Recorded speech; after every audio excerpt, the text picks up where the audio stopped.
সূরা ইউনুস। বিসমিল্লাহির রহমানির রহিম। রহমান রহিম আল্লাহ তাআলার নামে। আলিফ লাম র। এগুলো হচ্ছে একটি জ্ঞান গর্ভ গ্রন্থের আয়াত।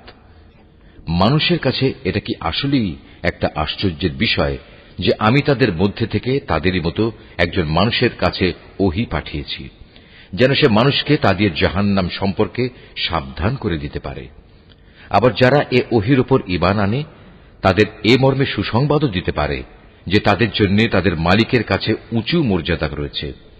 কাফেররা এমনি আশ্চর্যান্বিত হয়ে পড়ল যে তারা বলল, অবশ্যই এ ব্যক্তি একজন সুদক্ষ জাদুকর। হে মানুষ, তোমাদের মালিক হচ্ছেন আল্লাহ তাআলা, যিনি আকাশমণ্ডলী ও পৃথিবীকে 6 দিনে পয়দা করেছেন। অতঃপর তিনি আরশে সমাসীন হন। তিনি এর যাবতীয় কাজ স্বহস্তে নিয়ন্ত্রণ করেন। কেউই তাঁর অনুমতি ছাড়া কারো জন্য সুপারিশকারী হতে পারে না।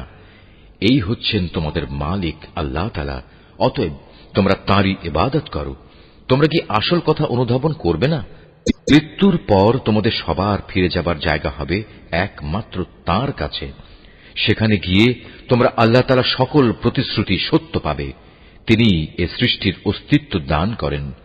মৃত্যুর পর তিনিই আবার তাকে তার জীবন ফিরিয়ে দেবেন, যাতে করে যারা তার উপর ঈমান আনে, ভালো কাজ করে, যথার্থ ইনসাফের সাথে তিনি তাদের কাজের বিনিময় দান করতে পারেন এবং একথাটাও পরিষ্কার করে দিতে পারেন। যারা আল্লাহ তাআলাকে অস্বীকার করে তাদের জন্য উত্তপ্ত পানীয় ও কঠিন শাস্তি রয়েছে, কেননা তারা পরকালের এ শাস্তি অস্বীকার করত। সে মহান আল্লাহ তাআলা সূর্যকে প্রখর তেজোদ্দীপ্ত করে বানিয়েছেন এবং চাঁদকে বানিয়েছেন জ্যোতির্ময়। অতঃপর আকাশে তার জন্য কিছু মঞ্জিল তিনি নির্দিষ্ট করে দিয়েছেন, যাতে করে এর নিয়ম দ্বারা তোমরা বছরের গণনা এবং দিন তারিখের হিসাবটা জানতে পারো। আসলে আল্লাহ তাআলা যে এসব কিছু পয়দা করে রেখেছেন তার কোনোটাই তিনি নিরর্থক করেননি। যারা সৃষ্টি রহস্য সম্পর্কে জানতে চায় তাদের জন্য আল্লাহ তাআলা তার নিদর্শন খুলে খুলে বর্ণনা করেন। অবশ্যই দিন ও রাতের পরিবর্তনে এবং আল্লাহ তাআলা যা কিছু এ আসমান সমূহ ও জমিনের মাঝে পয়দা করেছেন তার প্রতিটি জিনিসের মাঝে পরেজগার লোকদের জন্য আল্লাহ তাআলাকে চেনার নিদর্শন রয়েছে। মানুষের মাঝে যারা মৃত্যুর পর আমার সাথে সাক্ষাতের প্রত্যাশী নয়, যারা এ পার্থিব জীবন নিয়েই সন্তুষ্ট এবং এখানকার সবকিছু নিয়েই পরিতৃপ্ত, সর্বোপরি যারা আমার সৃষ্টি বৈচিত্র্যের নিদর্শন সমূহ থেকে গাফেল থাকে, তারাই হচ্ছে সেসব লোক যাদের নিশ্চিত ঠিকানা হবে জাহান্নামের আগুন। এ হচ্ছে তাদের সে কর্মফল যা তারা দুনিয়ার জীবনে অর্জন করেছে। অপরদিকে যারা আল্লাহ তাআলার উপর ঈমান এনেছে এবং নেক কাজ করেছে, তাদের মালিক তাদের এ ঈমানের কারণেই তাদের সঠিক পথ দেখাবেন। তাদের তলদেশ দিয়ে অসংখ্য নিয়ামতে পরিপূর্ণ জান্নাতে সুপেয় ঝর্ণাধারা প্রবাহমান থাকবে। এ সময়ে তাদের মুখে একটি মাত্র ধ্বনি প্রতিধ্বনিত হতে থাকবে, হে আল্লাহ, তুমি কত মহান, কত পবিত্র। সেখানে তাদের পারস্পরিক অভিবাদন হবে সালাম, এবং তাদের শেষ কথা হবে যাবতীয় তারিফ সৃষ্টিকুলের মালিক আল্লাহ তাআলার জন্য। ভেবে দেখো, আল্লাহ তাআলা যদি মানুষের জন্য তাদের অন্যায় কাজকর্মের শাস্তি দিতে গিয়ে অকল্যাণকে ত্বরান্বিত করতেন, যেভাবে মানুষ নিজেদের কল্যাণ ত্বরান্বিত করতে চায়, তাহলে তাদের অবকাশ দেওয়ার এ সুযোগ কবেই শেষ হয়ে যেত। কিন্তু আল্লাহ তাআলা তাদের ঢিল দিয়ে রেখেছেন। অতঃপর যারা আমার সাথে সাক্ষাতের আশা করে না, আমি তাদের নাফরমানির জন্য তাদের উদ্ভ্রান্তের মতো ঘুরে বেড়াতে দেই। মানুষকে যখন কোনো দুঃখ দৈন্য স্পর্শ করে, তখন সে বসে শুয়ে দাঁড়িয়ে সর্বাবস্থায় আমাকেই ডাকে। অতঃপর আমি যখন তার দুঃখ কষ্ট তার কাছ থেকে সরিয়ে নিয়ে যাই, তখন সে এমনই বেপরোয়া হয়ে চলতে শুরু করে, তাকে যে একসময় দুঃখ কষ্ট স্পর্শ করেছিল মনে হয় তা দূর করার জন্য আমাকে সে কখনো ডাকেইনি। এভাবেই যারা বারবার সীমা লঙ্ঘন করে, তাদের জন্য তাদের কাজকর্ম শোভনীয় করে দেয়া হয়েছে। তোমাদের আগে অনেক কয়েকটি মানব গোষ্ঠীকে আমি ধ্বংস করে দিয়েছি যখন তারা জুলুম করতে শুরু করেছিল, অথচ তাদের কাছে আমার সুস্পষ্ট নিদর্শন সহ তাদের রাসূলরা এসেছিল, কিন্তু তারা কোনো রকমেই ঈমান আনল না। এভাবেই ধ্বংসের মাধ্যমে আমি নাফরমান জাতিদের তাদের জুলুমের প্রতিফল দিয়ে থাকি। অতঃপর আমি এ জমিনে তাদের জায়গায় তোমাদের খলিফা করে পাঠিয়েছি। আমি দেখতে চাই তোমরা আমার সাথে কি ধরনের আচরণ করো। হে নবী, যখন আমার সুস্পষ্ট আয়াতসমূহ তাদের পড়ে শোনানো হয়, তখন তাদের মধ্যে যারা আমার সাথে মৃত্যুর পর কোন রকম দেখা সাক্ষাতের আশা করে না, তারা ঔদ্ধত্যের সাথে তোমাকে বলে, এছাড়া অন্য কোন কোরআন নিয়ে এসো কিংবা একে বদলে দাও। তুমি এদের বলো, আমার নিজের এমন কোন ক্ষমতাই নেই যে আমি একে বদলে দেব। আমি তো তাই অনুসরণ করি যা আমার উপর ওহী আসে। আমি যদি আমার মালিকের কোন রকম নাফরমানি করি, তাহলে আমি একটি মহা দিবসের কঠিন শাস্তির ভয় করি। তাদের তুমি এও বলো, আল্লাহ তাআলা না চাইলে আমি তোমাদের কাছে এ কোরআন তো পাঠই করতাম না। আমি তো এ গ্রন্থ সম্পর্কে তোমাদের কোনো কিছু জানাতামই না। কিন্তু আমি তো এর আগেও তোমাদের মাঝে অনেকগুলো বয়স কাটিয়ে এসেছি। তোমরা কি বুঝতে পারছ না? অতঃপর বলো, তার চাইতে বড় জালেম আর কে হতে পারে যে আল্লাহ তাআলার উপর মিথ্যা আরোপ করে কিংবা তার আয়াত অস্বীকার করে? এ ধরনের নাফরমান লোকেরা কখনোই সফল কাম হয় না। এ মূর্খ লোকেরা আল্লাহ তাআলাকে বাদ দিয়ে এমন কিছুর উপাসনা করে যা তাদের কোন রকম ক্ষতি করতে পারে না, আবার তা তাদের কোন রকম উপকারও করতে পারে না। তারা বলে, এগুলো হচ্ছে আল্লাহ তাআলার কাছে আমাদের সুপারিশকারী। তুমি এ মুশরিকদের বলো, তোমরা কি আল্লাহ তাআলাকে এমন কোন কিছুর খবর দিতে চাও যা তিনি আসমান সমূহের মাঝে অবহিত নন এবং জমিনের মাঝেও নন? তিনি পাক, পবিত্র এবং মহান। তারা যে শিরক করে তিনি তার চাইতে অনেক ঊর্ধ্বে। মানুষ ছিল একই জাতি, অতঃপর তারা তাদের মাঝে মতবিরোধ সৃষ্টি করেছে। তোমার মালিকের পক্ষ থেকে তাদের শাস্তির মুহূর্তটি মৃত্যুর পরবর্তী জীবন পর্যন্ত স্থগিত করার ঘোষণা না থাকলে কবেই সে বিষয়ে ফয়সালা হয়ে যেত। আজ এ বিষয় নিয়ে তারা মতবিরোধ ঘটায়। তারা আরো বলে, তার মালিকের কাছ থেকে তার উপর কোন নিদর্শন অবতীর্ণ হয় না কেন? তুমি তাদের বলো, গায়েব সংক্রান্ত যাবতীয় জ্ঞান তো একমাত্র আল্লাহ তাআলার কাছে। অতএব আল্লাহ তাআলার সে গায়েবী ফয়সালার জন্য তোমরা অপেক্ষা করো, আর আমিও তোমাদের সাথে সেদিনের প্রতীক্ষা করছি।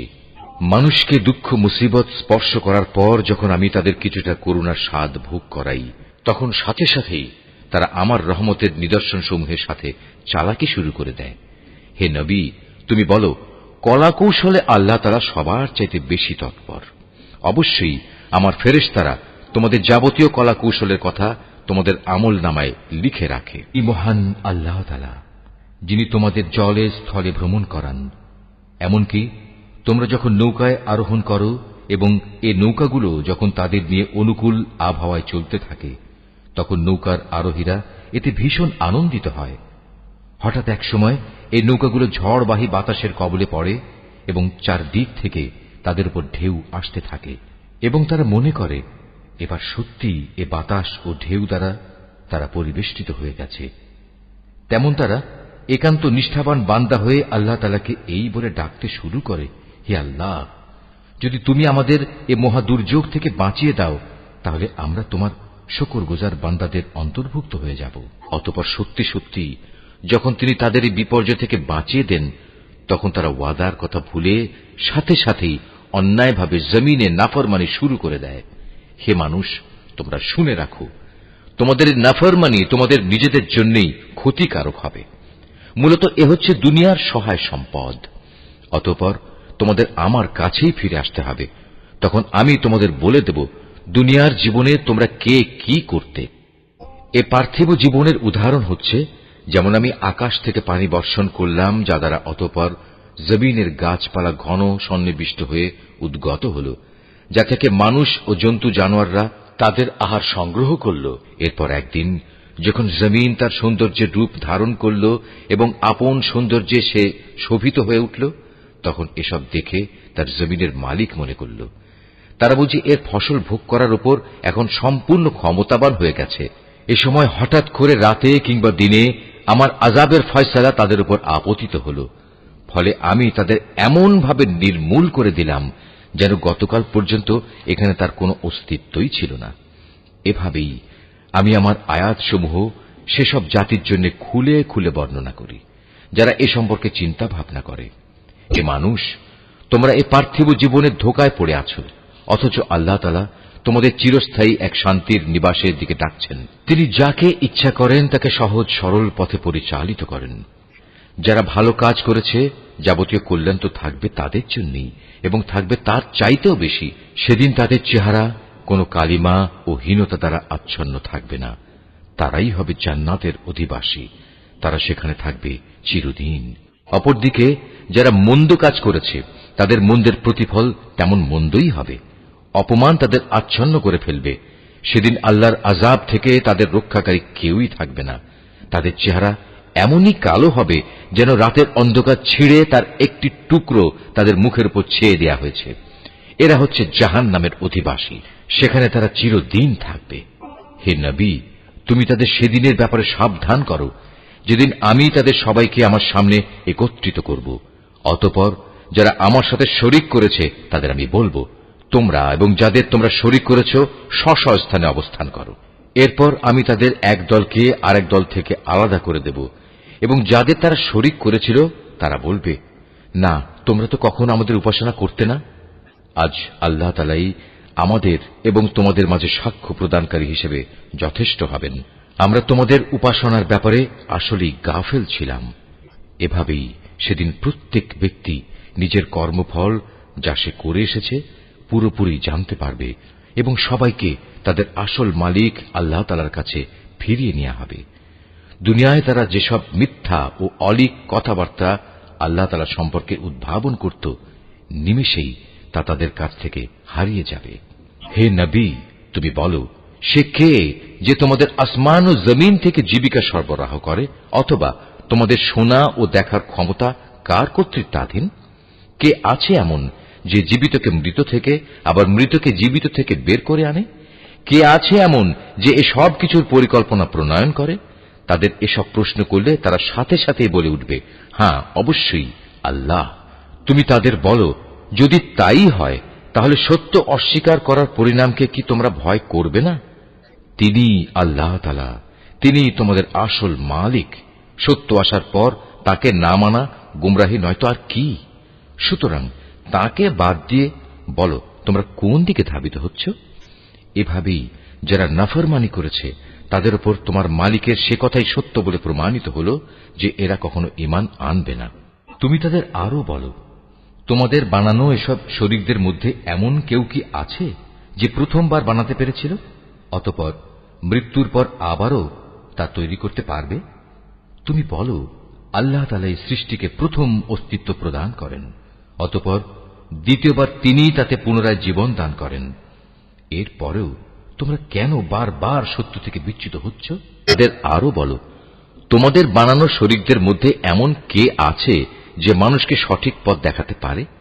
তুমি বলো, হ্যাঁ, আল্লাহ তাআলাই সঠিক পথ দেখাতে পারেন। যিনি সঠিক পথ দেখান তিনি অনুসরণের বেশি যোগ্য, না সে ব্যক্তি যে নিজেই কোনো পথের সন্ধান পায় না যতক্ষণ না তাকে সে পথের সন্ধান দেয়া হয়? তোমাদের একই হলো, কেমন ধরনের ফয়সালা করো তোমরা? তাদের অধিকাংশ ব্যক্তি নিজেদের আন্দাজ অনুমানের অনুসরণ করে, আর সত্যের পরিবর্তে আন্দাজ অনুমান তো কোনো কাজে আসে না। আল্লাহ তাআলা অবশ্যই ওদের কর্মকাণ্ড সম্পর্কে পূর্ণাঙ্গ ওয়াকিবহাল রয়েছেন। এ কোরআন এমন কোন গ্রন্থ নয় যে আল্লাহর ওহী ব্যতিরেকে কারো ইচ্ছা মাফিক বানিয়ে নেওয়া যাবে, বরং এ গ্রন্থ সেসব গ্রন্থের সত্যবাদিতার সাক্ষ্য প্রদান করে যা এর আগে নাজিল হয়েছিল। এতে কোনো সন্দেহ নেই, এটা হচ্ছে সৃষ্টিকুলের মালিক আল্লাহ তাআলার সত্য বিধানসমূহের বিশদ ব্যাখ্যা। তারা কি একথা বলে, এ ব্যক্তি মুহাম্মদ এ গ্রন্থটি রচনা করে নিয়েছে? হে নবী, তুমি এদের বলো, তোমরা তোমাদের দাবিতে যদি সত্যবাদী হও তাহলে তোমরাও এমনই ধরনের একটি সূরা বানিয়ে নিয়ে এসো, এবং এ ব্যাপারে আল্লাহ তাআলা ছাড়া আর যাদের যাদের তোমরা ডাকতে চাও ডেকে তাদেরও সাহায্য নাও। আসল কথা হচ্ছে, যে বিষয়ে তারা তাদের জ্ঞান দিয়ে আয়ত্ত করতে পারল না, কিংবা মানবীয় জ্ঞান বিজ্ঞানের সীমাবদ্ধতার কারণে যার ব্যাখ্যা এখনো তাদের পর্যন্ত পৌঁছয়নি, তারা তাই অস্বীকার করে বসল। তাদের পূর্ববর্তী মানুষরাও এভাবে অস্বীকার করেছিল। আজ দেখো এ অস্বীকারী জালেমদের পরিণাম কি হয়েছে। তাদের মধ্যে কিছু লোক এ গ্রন্থের উপর ঈমান আনবে, আবার কিছু আছে যারা এতে ঈমান আনবে না। জেনে রেখো, তোমার মালিক কিন্তু এই বিপর্যয় সৃষ্টিকারীদের ভালো করেই জানেন। এত বলা কওয়া সত্ত্বেও তারা যদি তোমাকে মিথ্যা প্রতিপন্ন করতেই থাকে, তাহলে তুমি তাদের বলে দাও, দেখো, আমার কাজকর্মের দায়িত্ব আমার উপর, আর তোমাদের কাজকর্মের দায়িত্ব তোমাদের উপর। আমি যা কিছু করছি তার জন্য তোমরা দায়ী নাও, আবার তোমরা যা করো তার জন্য আমি দায়ী নই। হে নবী, এদের মধ্যে কিছু লোক এমন আছে যারা তোমার দিকে কান পেতে রাখে। তুমি কি বধিরকে আল্লাহর কালাম শোনাবে, যদিও তারা এর কিছুই বুঝতে পারে না? আবার ওদের মধ্যে কেউ কেউ আছে যারা তোমার দিকে তাকিয়ে থাকে, কিন্তু তুমি কি অন্ধকে পথ দেখাবে, যদিও তারা নিজেরা এর কিছুই দেখতে পায় না? নিঃসন্দেহে আল্লাহ তাআলা মানুষের উপর কোন রকম জুলুম করেন না, বরং আল্লাহর অবাধ্য হয়ে মানুষেরা নিজেরাই নিজেদের উপর জুলুম করে। যেদিন তিনি তাদের সবাইকে একত্রিত করবেন, সেদিন তাদের মনে হবে যেন তারা দুনিয়ায় দিনের একটি ক্ষণ মাত্র কাটিয়ে এসেছে। তখন তারা একজন আরেকজনকে চিনতে পারবে। ক্ষতিগ্রস্ত হয়েছে তারা যারা আল্লাহর সামনাসামনি হওয়াকে অস্বীকার করেছিল। আসলে এই মানুষরা কখনোই হেদায়েত প্রাপ্ত ছিল না। আমি ওদের কাছে যে বিষয়ের ওয়াদা করেছি, তারা কিছু কিছু বিষয় যদি আমি তোমাকে দেখিয়ে দেই, অথবা এর আগেই যদি আমি তোমাকে দুনিয়া থেকে উঠিয়ে নেই, এই উভয় অবস্থায় তাদের আমার কাছে ফিরে আসতে হবে। অতঃপর এরা যা কিছু দুনিয়ায় করত তার উপর আল্লাহ তাআলাই একক সাক্ষী হবেন। প্রত্যেক উম্মতের জন্যই একজন রসুল আছে। অতঃপর যখনই তাদের কাছে তাদের রসুল এসে যায়, তখন তাদের সাথে আল্লাহ তাআলার সিদ্ধান্ত করার কাজটি ইনসাফের সাথে সম্পন্ন হয়ে যায়। তাদের উপর কখনো জুলুম করা হবে না। এরা ঔদ্ধত্য দেখিয়ে বলে, হে মুসলমানরা, তোমরা যদি সত্যবাদী হও তাহলে বলো, কবে তোমাদের সে আযাবের ওয়াদা ফলবে? তুমি বলো, এটা বলা আমার বিষয় নয়। আল্লাহ তাআলা যা চান তা ব্যতি রেখে আমি তো আমার নিজস্ব ভালো মন্দের অধিকারও রাখি না। আসল কথা হচ্ছে, প্রত্যেক জাতির জন্য আযাব ও ধ্বংসের একটি দিনক্ষণ নির্দিষ্ট করা আছে। তাদের সে ক্ষণটি যখন আসবে, তখন তাদের ব্যাপারে এক মুহূর্ত কাল সময়ও দেরি করা হবে না, এবং তাদের দিনক্ষণ আগেও নিয়ে আসা হবে না।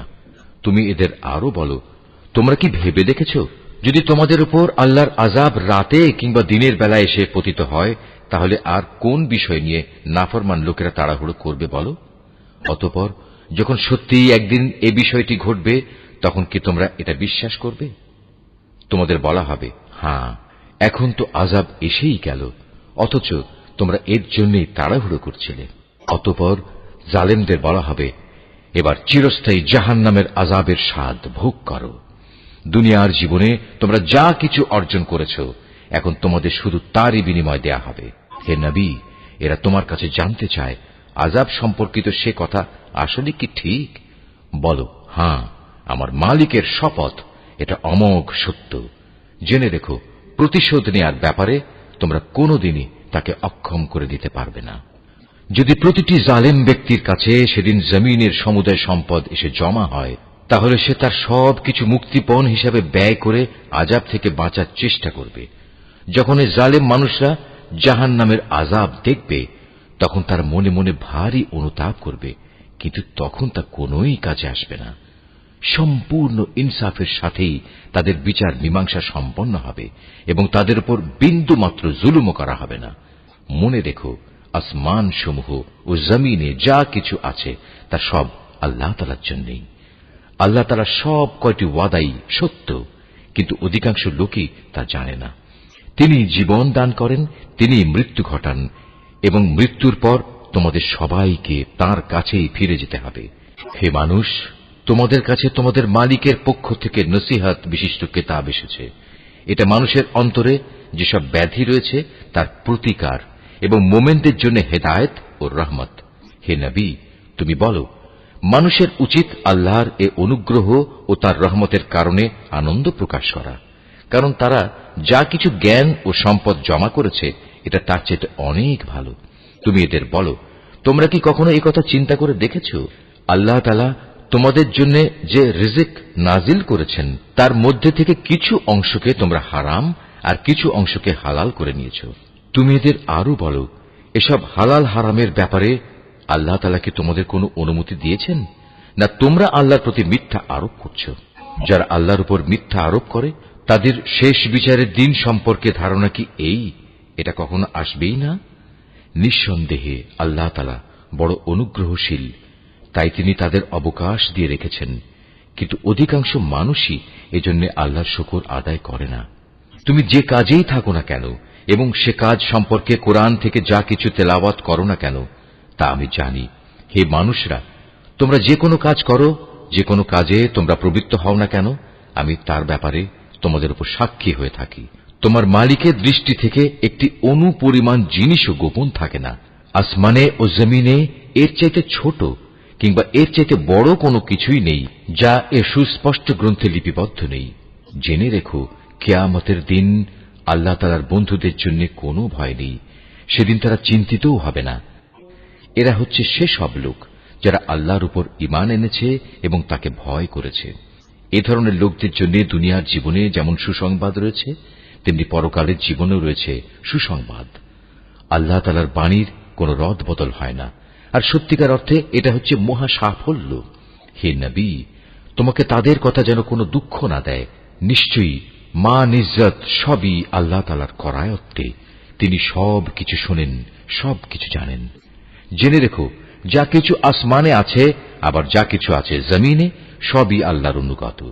যারা আল্লাহ তাআলা ছাড়া কল্পিত শরীকদের ডাকে, তারা তো শুধু কিছু আন্দাজ অনুমানেরই অনুসরণ করে মাত্র। তারা মূলত মিথ্যাবাদী ছাড়া আর কিছুই নয়। হে মানুষ, তিনি মহান আল্লাহ, যিনি তোমাদের জন্য রাত বানিয়েছেন যাতে করে তোমরা তাতে বিশ্রাম গ্রহণ করতে পারো, আর দিনকে বানিয়েছেন আলোকোজ্জ্বল। অবশ্যই এতে আল্লাহ তাআলার মহত্বের অনেক নিদর্শন রয়েছে সে সম্প্রদায়ের জন্য যারা নিষ্ঠার সাথে শোনে। তারা বলে, আল্লাহ তাআলা নিজের একটি ছেলে বানিয়ে রেখেছেন, অথচ আল্লাহ তাআলা মহাপবিত্র। তিনি স্বয়ং সম্পূর্ণ অভাবমুক্ত। আকাশমণ্ডলী ও পৃথিবীতে যা কিছু আছে সবই তাঁর। তোমাদের কাছে এ দাবির পক্ষে কোনো দলিল প্রমাণও নেই। তোমরা কি আল্লাহ তাআলা সম্পর্কে এমন সব কথা বলে বেড়াচ্ছ যে বিষয়ে তোমরা কিছুই জানো না? হে নবী, তুমি বলো, যারা আল্লাহ তাআলার উপর মিথ্যা আরোপ করে তারা কখনোই সফলকাম হবে না। এই মিথ্যাচার হচ্ছে পার্থিব জীবনের একটা সম্পদ। পরিশেষে তাদের আমার কাছেই ফিরে আসতে হবে। অতঃপর আমি তাদের কুফরি করার জন্য এক কঠোর আযাবের স্বাদ গ্রহণ করাবো। হে নবী, ওদের কাছে তুমি নূহের কাহিনী শোনাও, যখন সে তার জাতিকে বলেছিল, হে আমার জাতি, যদি তোমাদের উপর আমার অবস্থিতি ও আল্লাহর আয়াতসমূহ দ্বারা আমার উপদেশ প্রদান খুব দুঃসহ মনে হয়, তবে শুনে রাখো, আমি সম্পূর্ণরূপে আল্লাহর উপর ভরসা করি। অতঃপর তোমরা যাদের আমার সাথে শরীক বানাচ্ছ তাদের সবাইকে একত্রিত করে আমার বিরুদ্ধে তোমাদের পরিকল্পনা চূড়ান্ত করে নাও। দেখে নাও যেন সে পরিকল্পনার কোনো বিষয় তোমাদের দৃষ্টির আড়ালে না থাকে। অতঃপর আমার সাথে তোমাদের যা করার তা করে ফেলো এবং আমাকে কোনো সময় তোমরা দিও না। হ্যাঁ, যদি তোমরা আমার থেকে মুখ ফিরিয়ে নাও তাহলে আমার ক্ষতি হবে না। আমি তো তোমাদের কাছ থেকে এজন্য কোনো পারিশ্রমিক দাবি করিনি। আমার পারিশ্রমিক সে তো আমার আল্লাহ তাআলার কাছে। তার পক্ষ থেকেই আমাকে আদেশ দেওয়া হয়েছে আমি যেন তার অনুগত বান্দাদের অন্তর্ভুক্ত হয়ে যাই। অতঃপর এত বলা কওয়া সত্ত্বেও লোকেরা তাকে মিথ্যা প্রতিপন্ন করল। তখন আমি তাকে এবং তার সাথে যারা নৌকায় আরোহী ছিল তাদের তুফান থেকে উদ্ধার করেছি, এবং যাদের বাঁচিয়ে রেখেছিলাম আমি তাদের পূর্ববর্তী লোকদের প্রতিনিধি করে বসিয়ে দিয়েছি। পরিশেষে যারা আমার নিদর্শনসমূহ অস্বীকার করেছে তাদের আমি মহা প্লাবনে ডুবিয়ে দিয়েছি। অতঃপর হে নবী, তুমি চেয়ে দেখো তাদের কি ভয়াবহ পরিণাম হয়েছে, যাদের বারবার আল্লাহর আযাবের ভয় দেখানো হয়েছে। আমি তারপর অনেক কয়েকজন রাসূলকে তাদের নিজ নিজ জাতির কাছে পাঠিয়েছি।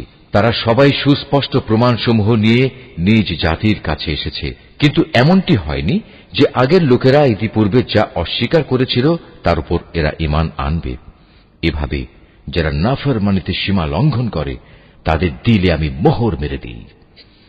তাদের পর আমি আমার সুস্পষ্ট নিদর্শন নিয়ে মূসা ও হারুনকে ফেরাউন এবং তার পরিষদবর্গের কাছে পাঠিয়েছি, কিন্তু তারা সবাই অহংকার করল। আসলে তারা ছিল বড়ই নাফরমান জাতি।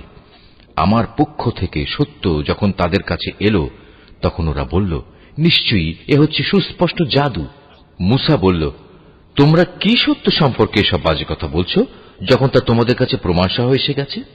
তোমরা কি মনে করো এটা আসলে জাদু? অথচ জাদুকররা কখনোই সফলকাম হয় না। তারা বলল, তোমরা কি এ উদ্দেশ্যে আমাদের কাছে এসেছো যে যা কিছুর উপর আমরা আমাদের বাপ দাদাদের পেয়েছি তা থেকে তোমরা আমাদের বিচ্যুত করে দেবে? এবং আমাদের এ ভূখণ্ডে তোমাদের দু ভাইয়ের প্রতিপত্তি প্রতিষ্ঠিত হয়ে যাবে? না, তা কিছুতেই হবে না। আমরা তোমাদের দুজনের ওপর কখনো ঈমান আনব না। এবার ফেরাউন নিজের দলবলকে বলল, তোমরা আমার কাছে রাজ্যের সব সুদক্ষ জাদুকরদের নিয়ে এসো। অতঃপর ফেরাউনের নির্দেশে জাদুকররা যখন এসে হাজির হল, তখন মূসা তাদের লক্ষ্য করে বলল, তোমাদের যা নিক্ষেপ করার তা তোমরা নিক্ষেপ করো। মূসা বলল, তোমরা কি সত্য সম্পর্কে এসব বাজে কথা বলছো, যখন তা তোমাদের কাছে প্রমাণসহ এসে গেছে? তোমরা কি মনে করো এটা আসলে জাদু? অথচ জাদুকররা কখনোই সফলকাম হয় না। যখন তাদের জাদুর বাণ নিক্ষেপ করল, তখন মূসা বলল, তোমরা যা নিয়ে এসেছ তা হচ্ছে আসলেই জাদু। দেখবে অচিরেই আল্লাহ তাআলা তা ব্যর্থ করে দেবেন। আল্লাহ তাআলা কখনো ফাসাদ সৃষ্টিকারীদের কাজকর্ম শুধরে দেন না। আল্লাহ তাআলা স্বীয় বাণী দ্বারা সত্যকে সত্য বলে প্রতিষ্ঠিত করেন, যদিও নাফরমান মানুষরা একে খুবই অপ্রীতিকর মনে করে। ফেরাউন ও তার পরিষদবর্গের ভয়ে মূসার উপর তার জাতির কতিপয় কিশোর যুবক ছাড়া অন্য কোন লোক ঈমান আনেনি। অবশ্যই ফেরাউন ছিল জমিনের মাঝে অহংকারী বাদশাহ এবং মারাত্মক সীমা লঙ্ঘনকারী। মূসা তার উপর যারা ঈমান এনেছে তাদের বলল, হে আমার জাতি, তোমরা যদি সত্যি মুসলমান হয়ে থাকো, তাহলে অধৈর্য না হয়ে যিনি তোমাদের মালিক তোমরা তাঁর উপর ভরসা করো, যদি তোমরা আল্লাহতে আত্মসমর্পণকারী হও। মূসার কথায় অতঃপর তারা বলল, হ্যাঁ, আমরা আল্লাহর উপরই ভরসা করি এবং আমরা বলি, হে আমাদের মালিক, তুমি আমাদের জালেম সম্প্রদায়ের অত্যাচারের শিকারে পরিণত করো না, এবং তোমার একান্ত রহমত দ্বারা তুমি আমাদের ফেরাউন ও তার কাফের সম্প্রদায়ের হাত থেকে মুক্তি দাও। আমি এরপর মূসা ও তার ভাই হারুনের কাছে ওহী পাঠালাম, তোমরা তোমাদের জাতির লোকদের জন্য মিশরেই ঘরবাড়ি বানাও এবং তোমাদের ঘরগুলোকে কেবলামুখী করে বানাও এবং তাতে তোমরা নামাজ প্রতিষ্ঠা করো। সর্বোপরি ঈমানদারদের মুক্তির সময় ঘনিয়ে এসেছে মর্মে সুসংবাদ দাও। মূসা আল্লাহ তাআলাকে বলল, হে আমাদের মালিক, নিঃসন্দেহে তুমি ফেরাউন ও তার মন্ত্রী পরিষদকে দুনিয়ার জীবনে সৌন্দর্যমণ্ডিত উপকরণ এবং ধন সম্পদ দান করে রেখেছ। এটা কি এজন্যে, হে আমাদের মালিক, তারা এ দিয়ে জনপদের মানুষকে তোমার পথ থেকে গোমরা করে দেবে? হে আমাদের মালিক, তাদের সমুদায় ধন সম্পদ বিনষ্ট করে দাও, তাদের অন্তরসমূহকে আরো শক্ত করে দাও। মূলত তারা একটা কঠিন আযাব নাজিল হতে না দেখলে কখনোই ঈমান আনবে না। আল্লাহ তাআলা বললেন, হ্যাঁ, তোমাদের উভয়ের দোয়াই কবুল করা হয়েছে। অতএব তোমরা দ্বীনের উপর সুদৃঢ় হয়ে দাঁড়িয়ে থাকো। তোমরা দুজন কখনো সেসব লোকের কথার অনুসরণ করো না যারা কিছুই জানে না। অতঃপর ঘটনা এমন হল, আমি বনী ইসরায়েলদের সাগর পার করিয়ে দিলাম। এরপর ফেরাউন ও তার সৈন্য সামন্ত বিদ্বেষ পরায়ণতা ও সীমা লঙ্ঘন করার জন্য তাদের পিছু নিল। এমনকি যখন সে দলবল সহ সাগরের অথই ঢেউয়ে ডুবতে থাকল, তখন সে বলল, এখন আমি ঈমান আনলাম যে মাবুদের উপর বনী ইসরায়েল ঈমান এনেছে, তিনি ছাড়া দ্বিতীয় কোনো মাবুদ নাই, আমিও তাঁর অনুগতদের একজন। আমি বললাম, এখন ঈমান আনছ, অথচ একটু আগেই তুমি নাফরমানি করছিলে এবং জমিনে তুমি ছিলে বিপর্যয় সৃষ্টিকারীদের অন্যতম নেতা। আজ তো আমি তোমাকে, অর্থাৎ তোমার লাশকেই বাঁচিয়ে রাখব, যাতে করে তুমি তোমার লাশ পরবর্তী প্রজন্মের জন্য একটা বড় আকারের নিদর্শন হয়ে থাকতে পারো। অবশ্য অধিকাংশ মানুষই আমার এসব নিদর্শন থেকে সম্পূর্ণ অজ্ঞ ও বেখবর। ফেরাউনকে ডুবিয়ে মারার পর আমি বনী ইসরায়েলের লোকদের বরকতপূর্ণ ও উৎকৃষ্ট আবাসভূমিতে বসবাস করালাম এবং তাদের জন্য উত্তম জীবনোপকরণের ব্যবস্থা করলাম। অতঃপর তারা নিজেদের মধ্যে মতবিরোধ শুরু করে দিল। এমনকি যখন দ্বীনের সঠিক জ্ঞান তাদের কাছে এসে পৌঁছল, তারপরেও তারা মতবিরোধ থেকে ফিরে এলো না। অবশ্যই তোমার মালিক কিয়ামতের দিন তাদের সেসব বিষয়ের ফয়সালা করে দেবেন যা নিয়ে তারা নিজেদের মাঝে বিভেদ করত। হে নবী, আজ আমি তোমার উপর যে কিতাব নাজিল করেছি তাতে বর্ণিত কোনো ঘটনার ব্যাপারে যদি তোমার মনে কোনো সন্দেহ থাকে, তাহলে সেসব লোকের কাছে এসব ঘটনা জিজ্ঞেস করো যারা তোমার আগে তাদের উপর নাজিল করা কিতাব পড়ে আসছে। অবশ্যই তোমার কাছে তোমার মালিকের কাছ থেকে সত্য এসেছে, তাই তুমি কখনো সন্দেহবাদীদের দলে শামিল হইও না। তুমি তাদের দলেও শামিল হইও না যারা আল্লাহর আয়াতসমূহ মিথ্যা প্রতিপন্ন করেছে। এরূপ করলে তুমি ক্ষতিগ্রস্তদের অন্তর্ভুক্ত হয়ে যাবে। নবী, অবশ্যই তাদের ব্যাপারে তোমার মালিকের কথা সত্য প্রমাণিত হয়ে গেছে যে তারা কখনো ঈমান আনবে না। এমনকি তাদের কাছে আল্লাহর প্রত্যেকটি নিদর্শন এসে পৌঁছলেও তারা ঈমান আনবে এমন নয়, যতক্ষণ না তারা কঠিন আযাব নিজেদের চোখে দেখতে পাবে। ইউনুস নবীর সম্প্রদায় ব্যতীত অন্য কোন জনপদ এমন ছিল না যারা এভাবে আযাব দেখে ঈমান এনেছে এবং তাদের এ ঈমান তাদের কোনো উপকার করতে পেরেছে। তারা যখন আযাব আসতে দেখে আল্লাহর উপর ঈমান আনল, তখন আমি তাদের এ পার্থিব জীবনের অপমানকর আযাব তাদের কাছ থেকে সরিয়ে নিলাম এবং তাদের আমি এক বিশেষ সময় পর্যন্ত জীবনের উপায় উপকরণ থেকে উপকৃত হতেও সুযোগ দিলাম। হে নবী, তোমার মালিক চাইলে এ জমিনে যত মানুষ আছে তারা সবাই ঈমান আনত, কিন্তু তিনি তা চাননি। তাছাড়া তুমি কি জোর জবরদস্তি করে চাইবে যে তারা সবাই মুমিন হয়ে যাক? কোন মানুষেরই এ সাধ্য নেই যে আল্লাহর অনুমতি বেঁধে রেখে সে ঈমান আনবে। যারা ঈমানের রহস্য বুঝতে পারে না, আল্লাহ তাআলা এভাবেই তাদের জীবনের উপর কুফর ও শিরকের কলুষ লাগিয়ে দেন। হে নবী, তুমি বলো, তোমরা দেখো আসমানসমূহ ও জমিনে কি কি জিনিস রয়েছে, কিন্তু যারা ঈমানই আনবে না তাদের জন্য আল্লাহর এসব নিদর্শন ও পরকালের সাবধান বাণী কোনই উপকারে আসে না। তারাও কি সে ধরনের কোন দিনের অপেক্ষা করছে যে ধরনের অপমানকর দিন তাদের আগের লোকদের উপর এসেছিল? যদি তাই হয় তাহলে তুমি বলো, তোমরা সেদিনের অপেক্ষা করো, আমিও তোমাদের সাথে অপেক্ষা করতে থাকব। অতঃপর যখন আযাবের সময় আসে তখন আমি আমার রসুলদের সেই আযাব থেকে বাঁচিয়ে দেই এবং তাদেরও বাঁচিয়ে দেই যারা ঈমান আনে। এভাবেই আমি আমার উপর এটা কর্তব্য করে নিয়েছি যে আমি মোমেনদের আযাব থেকে উদ্ধার করি। হে নবী, তুমি লোকদের বলো, হে মানুষরা, তোমরা যদি আমার আনিত দ্বীন সম্পর্কে কোনো সন্দেহ করো তাহলে শুনে রাখো, আল্লাহ তাআলা ছাড়া অন্য যাদের তোমরা ইবাদত করো আমি তাদের ইবাদত করি না। আমি তো বরং তার মহান সত্তার ইবাদত করি যিনি তোমাদের মৃত্যু ঘটান। আমাকে আরো আদেশ দেয়া হয়েছে আমি যেন মোমেনদের অন্তর্ভুক্ত থাকি। আমাকে আরো বলা হয়েছে, তুমি আল্লাহর দ্বীনের জন্য একনিষ্ঠভাবে নিজের চেহারা প্রতিষ্ঠিত করো এবং কখনো তুমি মুশরিকদের দলে শামিল হও না। আমাকে আদেশ দেয়া হয়েছে, তুমি কখনো আল্লাহ তাআলাকে বাদ দিয়ে এমন কাউকে ডেকো না যে তোমার কোনো কল্যাণ যেমন করতে পারে না তেমনি তোমার কোনো অকল্যাণও সে করতে পারে না। এ সত্ত্বেও যদি তুমি অন্যথা করো তাহলে তুমি অবশ্যই জালেমদের মধ্যে গণ্য হবে।